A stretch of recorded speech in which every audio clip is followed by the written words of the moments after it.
Riposerà nel cimitero di Fontaniva, nel paese dove vivono la moglie, i due figli, le amatissime nipoti Fatos Cenai, il 58enne di origine albanese morto 10 giorni fa dopo che un proiettile lo aveva colpito alla testa mentre domenica 8 giugno stava andando al lavoro in una fattoria didattica del comune con il suo triciclo.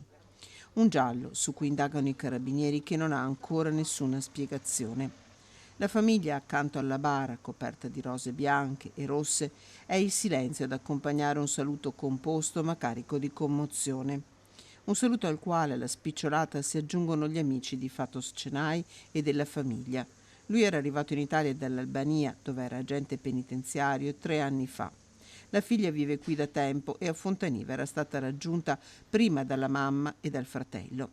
Una famiglia bravissima, dicono i cittadini di Fontaniva, che ringraziano mamma e figlia per la cura che hanno avuto dei loro cari in difficoltà.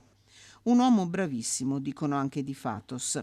Silenzioso e riservato, Fatos Cenai era ben voluto. La morte? Una pazzia, qualcuno ha voluto provare un'arma, ripetono alcuni, nessuno crede possa essere stato un cacciatore. Un'indagine difficile, neppure l'autopsia sul corpo del 58enne ha rivelato particolari fondamentali. Salutato dal parroco di Fontaniva, don Andrea Mazzon, adesso Fatos Cenai riposerà nel cimitero del paese dove i suoi cari vivono e dove aspetteranno insieme, come insieme hanno trascorso questi giorni difficili, di capire il perché di una morte che per ora non ha alcun motivo.